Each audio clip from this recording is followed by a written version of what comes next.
പ്രിയപ്പെട്ട മുഅ്മിനീങ്ങളെ, പരിശുദ്ധമായ റമദാൻ അവസാനിച്ചതോടുകൂടി പരിശുദ്ധമായ പെരുന്നാൾ നമ്മിലേക്ക് ആഗതമാവുകയാണ്.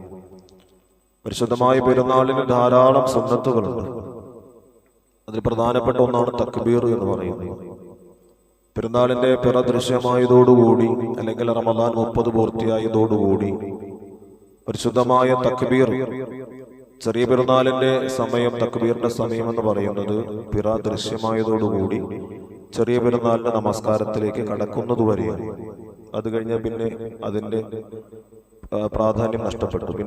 പിന്നെ തക്ബീറില്ല ചെറിയ പെരുന്നാൾ. വലിയ പെരുന്നാളിനെ സംബന്ധിച്ചിടത്തോളം അറഫാ ദിവസത്തിലെ സുബഹി മുതൽ, അഥവാ ദുൽഹജ്ജ് 9 സുബഹി മുതൽ അയ്യാമു തശ്രീഖിന് അഥവാ ദുൽഹജ്ജ് 13 അസ്തമാനം വരെയാണ് വലിയ പെരുന്നാളിന് തക്ബീർ സുന്നത്താക്കപ്പെട്ടത്. എന്നാൽ ചെറിയ പെരുന്നാളിന് നമസ്കാരത്തിന്റെ സമയം മാത്രമേ ഉള്ളൂ.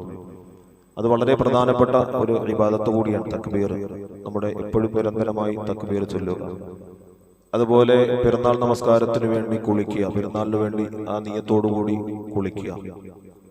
അതുപോലെ അത്ര സുഗന്ധം പുരട്ടുക, പുതുവസ്ത്രം അണിയുക. ഇതൊക്കെ വളരെ പെരുന്നാളുമായി ബന്ധപ്പെട്ട് ഏറ്റവും പ്രധാനപ്പെട്ട സുന്നത്തുകളാണ്. സ്ത്രീകൾക്കും ആ സുന്നത്തുണ്ട്. പെരുന്നാൾ നമസ്കരിക്കാൻ വേണ്ടി അവർക്കൊന്ന് സ്ത്രീകളുടെ ക്ലാസ്സിൽ പെരുന്നാളിന്റെ